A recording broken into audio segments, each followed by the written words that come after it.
अभी तो असली उड़ान बाकी है, अभी तो इम्तहान बाकी है, और अभी मत मापो मेरी मंजिल को, अभी तो पूरा आसमान बाकी है। प्यारे बच्चों, स्वागत है आपका मिश्रा क्लासेस में, जहां सपने को सफलता में बदला जाता है। मैं मंजित मिश्रा आज एक बहुत ही इंपॉर्टेंट चैप्टर लेकर आपके सामने हाजिर हूँ, जो क्लास 10 के चैप्टर 10वां वृत्त है। आज मैं वृत्त पढ़ाने वाला हूँ, जो आपके बोर्ड परीक्षा से लेकर आगामी जीवन में जितने भी एग्जाम देंगे सभी के लिए काफ़ी महत्वपूर्ण है। तो आइए शुरू करते हैं अपने इस वीडियो को। चैप्टर नाम है वृत्त, कक्षा 10 के चैप्टर 10वां चैप्टर है कैसे सिन्हा से। चैप्टर का नाम है वृत्त। क्वेश्चन का पहला कि वृत्त कहते किसको हैं। क्वेश्चन है कि वृत्त किसे कहते हैं, कोनो पता है किसी को वृत्त किसे कहते हैं? वृत्त किसे कहते हैं? तो समतल सतह पर वह आकृति, क्या लिखेंगे इसका? समतल सतह पर वह आकृति एक निश्चित बिंदु से उसके अन्य सभी बिंदुओं के बीच की दूरी क्या हो, बराबर हो। जैसे कि समतल सतह पर एक आकृति है, हमें इस समतल सतह पर इसको प्राप्त वृत्त जो है समतल सतह पर ही बनेगा। तो ये समतल सतह पर हो गया। इसके एक निश्चित बिंदु, जिसके निश्चित बिंदु को हम लोग क्या कहते हैं? केंद्र। तो निश्चित बिंदु से जो अन्य जितना भी बिंदु होगा उसकी दूरी क्या होगा, बराबर होगा। तो इस आकृति क्या कहलाएगा? वृत्त कहलाएगा। और निश्चित बिंदु से इसके सतह के बीच की दूरी जो है वो त्रिज्या कहलाता है। क्या कहलाता है? त्रिज्या। तो ये वृत्त हो गया। वृत्त किसको कहेंगे? तो समतल सतह पर की वो आकृति जिसके एक निश्चित बिंदु से अन्य सभी बिंदुओं के बीच की दूरी क्या हो, बराबर हो, वृत्त कहलाता है। अब वृत्त में अब रेखा होता है, तो वो वृत्त अगर देखेंगे तो वृत्त में दो तरह का रेखा होगा। एक होगा ये वृत्त है तो एक ऐसे इसको छू कर चला जाएगा, और एक दूसरा वृत्त है जो इसको काटते हुए चला जाएगा। तो जो किसी बिंदु पर छू कर चला जाए उसको हम लोग स्पर्श रेखा कहते हैं। क्या कहते हैं? स्पर्श रेखा। और जो दो बिंदु पर काटे, ये ए और बी पर, तो इसको हम लोग कहते हैं छेदक। क्या कहते हैं? तो ये स्पर्श रेखा हो गया, छेदक हो गया। तो वृत्त किसको कहते हैं बोलना एक बार? समतल सतह पर की वो आकृति जो निश्चित बिंदु से अन्य सभी बिंदुओं के बीच की दूरी बराबर हो, वो वृत्त कहलाता है। अब स्पर्श रेखा कि किसी वृत्त के किसी एक बिंदु पर स्पर्श करने वाला रेखा किसी एक बिंदु पर एक ही बिंदु पर स्पर्श करेगा ही, तो क्या कहला जाएगा? स्पर्श रेखा। कोई भी स्पर्श रेखा वृत्त को किसी एक ही बिंदु पर स्पर्श कर सकता है। ठीक है। दो बिंदु पर जब स्पर्श कर दिया तो क्या कहला जाएगा? छेदक कहला जाएगा। वृत्त को क्या करेगा? वो प्रतिच्छेद कहलाता है। तो यहाँ पर तीन हम लोग टर्म पढ़ लिए। कौन कौन? वो वृत्त किसे कहते हैं वो पढ़ लिए, एक वो छेदक के बारे में पढ़ लिए, और एक स्पर्श रेखा के बारे में पढ़ लिए। तो अब वृत्त से जुड़ी कुछ पद जो होगा इसमें, जैसे कि हम यहाँ वृत्त से जुड़ा कुछ पद पढ़ेंगे। ठीक है। तो जब ये वृत्त बना, वृत्त हो गया, तो यहाँ पे एक केंद्र होता है, केंद्र। तो लिखें केंद्र। केंद्र किसे कहते हैं? केंद्र किसे कहते हैं? तो वह निश्चित बिंदु, केंद्र के लिए क्या लिखेंगे कि वह निश्चित बिंदु जहाँ से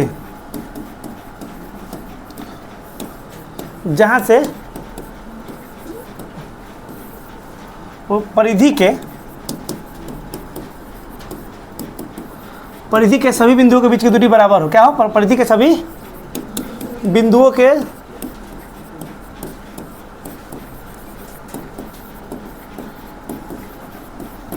बीच की दूरी बराबर हो। तो ये केंद्र हो गया, ये केंद्र। अब यहाँ जहाँ भी रेखा लेंगे, यहाँ से रेखा है, सबकी दूरी क्या आ जाएगा? बराबर आ जाएगा। जितना भी लेंगे सब बराबर आ जाएगा। तो इसी को हम लोग क्या कहेंगे? त्रिज्या। तो अब त्रिज्या के बारे में पढ़ना है। अब त्रिज्या, तो त्रिज्या क्या है कि वृत्त के केंद्र, त्रिज्या कहती है। अब इसका बारे देखो, ये हो गया वृत्त हो गया एक। अब इसका यहाँ पर एक केंद्र लेते हैं, वृत्त के केंद्र और उसके परिधि के किसी भी एक बिंदु को मिलाने वाली रेखा क्या कहलाएगा? त्रिज्या कहलाएगा। त्रिज्या में लिखेंगे, ये लिखा है ये वाला।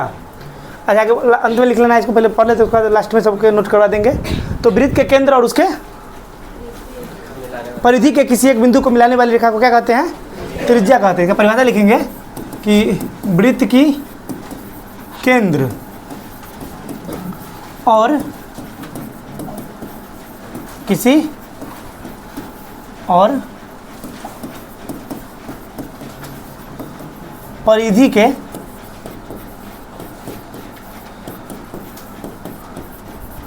किसी बिंदु को मिलाने वाली रेखा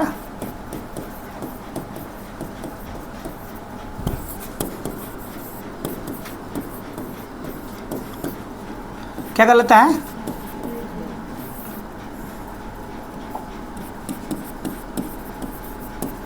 त्रिज्या कहलाता है।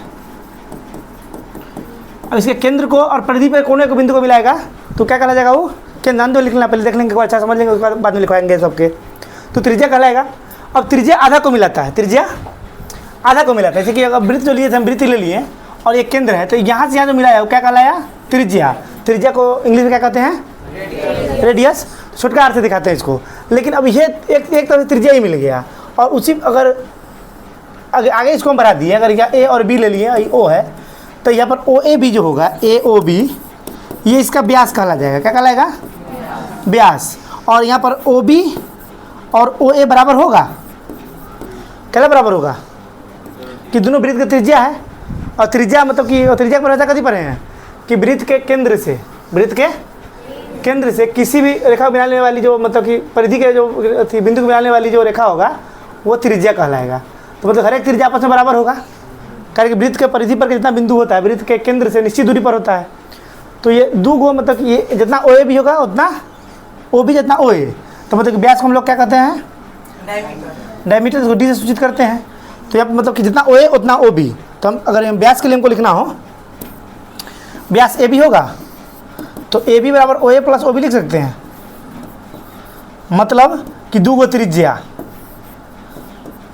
मतलब व्यास जो होगा यहाँ पर फॉर्मूला लिखेंगे कि डी बराबर जो होगा 2r, माने व्यास बराबर दुगुने त्रिज्या। व्यास बराबर दुगुने त्रिज्या, तो त्रिज्या बराबर डी बटा 2 माने व्यास बटा 2। तो 2 का फॉर्मूला निकल जाएगा। तो व्यास किसको कहते, किसको है? एक परिधि से दूसरे बिंदु से परिधि पर के एक बिंदु को, त्रिज्या मतलब केंद्र पर से होते हुए दूसरे बिंदु को मिलाने वाली रेखा। परिधि पर के एक बिंदु को केंद्र से होते हुए दूसरे बिंदु को मिलाने वाली रेखा क्या कहलाता है? व्यास कहलाता है। तो व्यास लिखेंगे कि परिधि के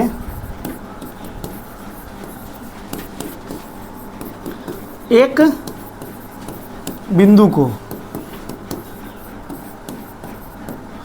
केंद्र से होते हुए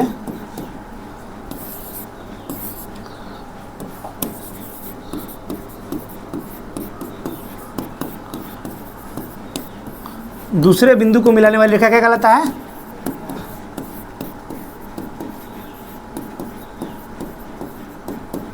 व्यास कहलाता है। कोई दिक्कत? समझ? परिधि किसको कहेंगे? तो मतलब कि कोई अगर तार हम ले लिए, मान लेते हैं कि हम यहाँ से एक इस दूसरे से पहचाते हैं। अब मान लेते हैं, देखो यहाँ पर ध्यान से, हम एक 10 मीटर के तार ले लिए, ठीक है? ये तार की लंबाई कितना है? 10 मीटर। अब इसको हम गोल बना दिए, ठीक है? इसको इसी को हम अगर इसे बना दिए तो ये तार जो हम 10 मीटर का लिए थे, यही तार को हम गोलाकार शेप दे दिए, मतलब वृत्ताकार शेप दे दिए। तो अगर यहाँ से इसको हम नापना शुरू करेंगे इसे होते हुए, तो वापस यहाँ तक आएंगे तो क्या कहलाएगा? इसका 10 मीटर का तार था तो ये इसका परिधि कहला जाएगा। मतलब कि जो गोला जो घेरा बनाएंगे क्या कहला जाएगा? वो परिधि कहला जाता है। परिधि के दो बिंदु को मिलाने वाला क्या कहलाता है?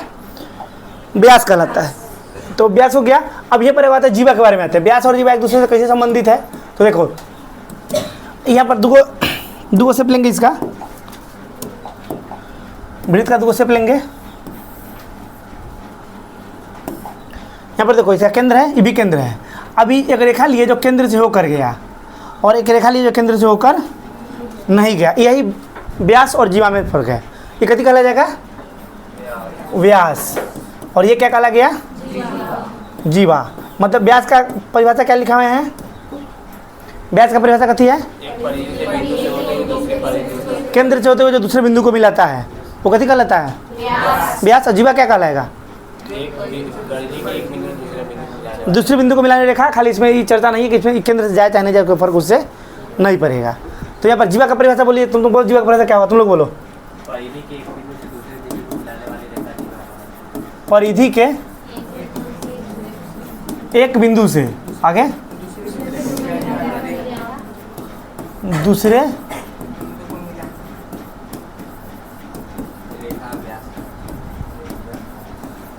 मिलाने वाली रेखा व्यास कहलाता है। हाँ, जीवा कहलाता है।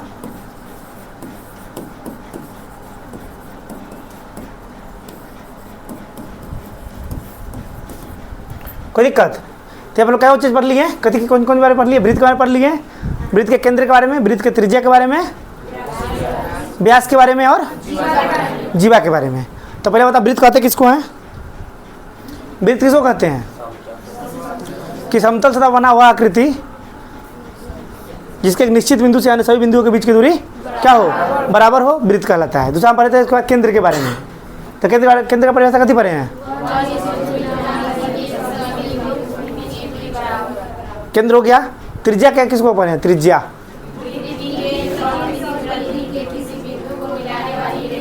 त्रिज्या कहलाता है। और उसके बाद क्या पढ़े हैं? व्यास। व्यास क्या हो गया?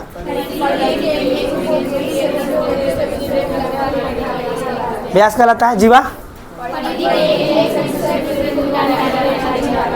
हाँ ठीक है, सब एक समझ में आ गया। और उसके बाद अति बताना कथी?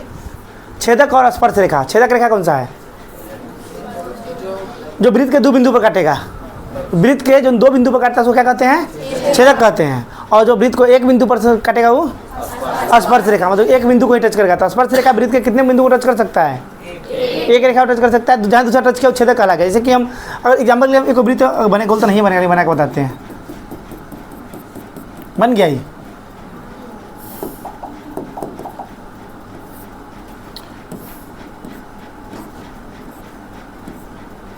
हो गया। आई हम लोग रेखा लेंगे कोनो, इसको टच करके निकालना है। तो किसी भी हम दो को टच करना चाहेंगे, कोनो दो रेखा बिंदु के, मान लो बिंदु को टच करना चाहते हैं, इसे करके सीधा करेंगे तो ये कुछ वृत्त का कुछ पार्टी काट देगा ना। मतलब लगा मतलब तनके काटे, ऐसे कर लिए तन हल्के, ऐसे हल्के काटे नहीं, काट रहा है ना। मतलब छेदक मान इसमें क्या कर रहा है? प्रतिच्छेद इसको कर रहा है, काट रहा है, तो इसलिए छेदक करा जाएगा। लेकिन अब ये चीज़ अगर एक बिंदु से टच कैसे निकल जाएगा, नहीं टच नहीं किया, अब एक बिंदु से टच के निकल जाएगा इसे, तो क्या कहलाएगा? स्पर्श रेखा कहलाएगा। तो यहाँ तो कोई दिक्कत नहीं है। स्पर्श रेखा के बारे में तो पढ़ लिए हैं। तो क्वेश्चन है कि एक वृत्त पर एक बिंदु एक बाहरी बिंदु से कितना स्पर्श रेखा खींचा जा सकता है। तो अब अगर इसका हम देखेंगे तो एक वो वृत्त बना लिए, बाहर में कोनो बिंदु अंकित कर दिए, तो एक इधर से हम टच करवा दिए इसको, और एक इधर से टच करवा दिए, इधर करवा दिए, प्रतिच्छेद बन गया। एक ऐसे इसको टच करवा दिए। इसके अलावा इस वृत्त पर कोई रेखा टच कर सकता है क्या? अब अलग अलग कोनो टच कराना चाहेंगे ना तो तब छेदी रेखा बन जाएगा, सब छेदक बन जाएगा। कोई इसको टच करके निकल नहीं पाएगा ना, निकल पाएगा। मतलब एक ये रेखा ए और ये बी, दो ही रेखा है जी बाहरी बिंदु से वृत्त को प्रतिच्छेद कर सकता है, मतलब कि स्पर्श कर सकता है। तो इसके लिए कथन हो जाएगा कि बाहरी बिंदु से वृत्त के किसी बाहरी बिंदु से वृत्त के कितने स्पर्श रेखा खींचे जा सकते हैं? तो जोर से बोलो। हाँ ठीक है। तो बाहरी बिंदु से वृत्त पर दो स्पर्श रेखाएं खींची जा सकती है। ठीक है। तो अब यहाँ पे क्वेश्चन हो जाएगा कि दो स्पर्श रेखा पी तो पी भी हो गया, लेकिन इसका वो थ्योरम प्रमेय होता है कि किसी बाहरी बिंदु से खींचे गए स्पर्श रेखा की लंबाई क्या होता है? बराबर होता है। प्रमेय है जो भी प्रूफ करना है, ये लिखना कि सिद्ध कीजिए, सिद्ध करे कि किसी बाहरी बिंदु से वृत्त पर खींची गई कथी? स्पर्श रेखा, खींची गई स्पर्श रेखा स्पर्श रेखा की लंबाई क्या होता है? बराबर होता है। बस इसी को हम लोग को भी प्रूफ करना है कि कैसे बराबर होता है, वो प्रूफ करेंगे। तो यहाँ पे दो स्पर्श रेखा, हम फोटो यहाँ पर जब फोटो बना हुआ है तो ये ओ केंद्र वाला एक वृत्त है जो बाहरी बिंदु पी इस वृत्त को बिंदु ए और तथा बिंदु बी पर स्पर्श कर रहा है। बिंदु ए तथा बिंदु बी पर स्पर्श कर रहा है। तो अब सीधे हमको क्या करना है? पहले दिया है क्या है? पहले अब जब हम हल करना शुरू करेंगे तो पहले लिखेंगे कभी कि दिया है, क्या दिया है कि ओ केंद्र वाला एक वृत्त है, ओ केंद्र वाला एक वृत्त है, एक वृत्त है, वह बिंदु P से इस पर दो स्पर्श रेखा पीए तथा पीबी खींचा गया है। ठीक है, तो इसमें सिद्ध क्या करना है? इसमें सिद्ध करना है कि स्पर्श रेखा की लंबाई जो पी और पीबी जो है, पी ए और पीबी ये क्या होगा? बराबर होगा। यही हम लोग को प्रूव करके बताना है कि पी ए तथा पीबी की लंबाई बराबर है। तो अब हमको यहाँ दिया हुआ क्वेश्चन लिख दिए या सिद्ध करना लिख दिए। अब आगे जब इस पर उपपत्ति इसका देखेंगे कि लंबाई बराबर कैसे होगा। ठीक है, अब रचना किए हैं क्या? रचना कुछ किए हैं, रचना किए हैं ओ को ए तथा बी से मिलाए हैं। और रचना क्या किए हैं? रचना में जो खुद से करेंगे उसको रचना में लिखेंगे। तो रचना केंद्र ओ को बिंदु ए तथा बी से क्या किया? मिलाया। ये खुद से किए हैं तो यहाँ पे मिला दिए। अब यहाँ प्रमाण जब आएंगे, अब पी को भी ओ से मिलाना पड़ेगा इसके लिए, समकोण बनाने के लिए, तथा बाह्य बिंदु पी को ओ से मिलाया। ये तो कोई दिक्कत? बाह्य बिंदु पी को ओ से मिलाया। जब अब इसको आगे पढ़ेंगे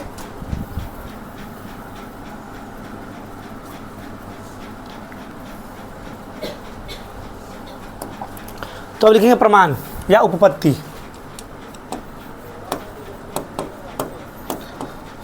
इसका प्रमाण है कि कैसे प्रूफ होगा, ये प्रमाण या उपपत्ति देंगे। तो मैं त्रिभुज दो को बन रहा है, फोटो में जो देखेंगे, फोटो में देखिए दो त्रिभुज बन रहा है। अगर लाइन से लाइन सीधा रखा जाए तो त्रिभुज बन रहा है वो ए ओ बी करके, ए ओ पी और बी ओ पी, मतलब कि लिखेंगे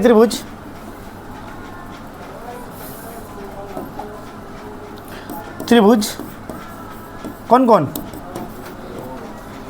ए ओ पी तथा त्रिभुज बी ओ पी में, त्रिभुज ए ओ पी और त्रिभुज बी ओ पी में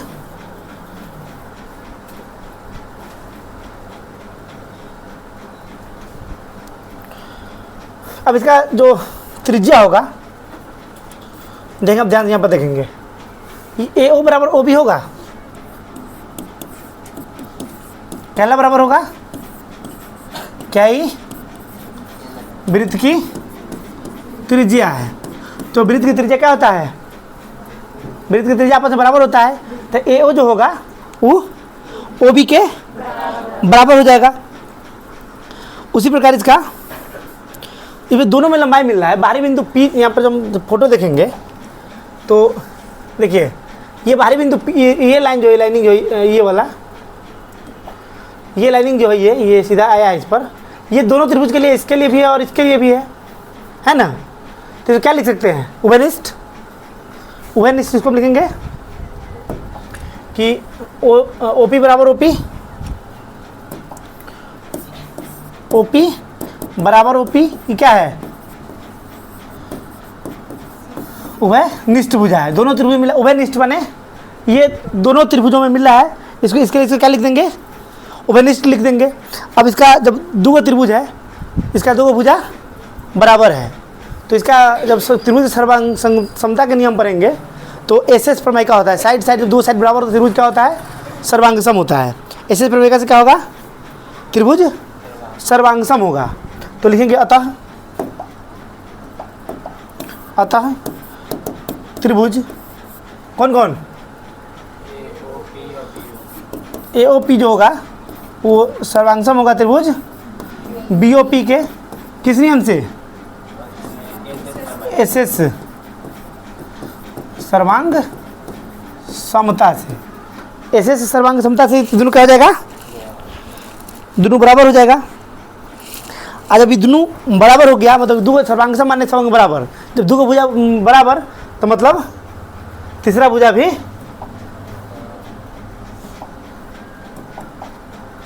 दो भुजा बराबर, तीसरा भुजा भी बराबर हो जाएगा। इसलिए त्रिभुज क्या हो जाएगा? ये वाला इसलिए इसका जो स्पर्श का तीसरा भुजा है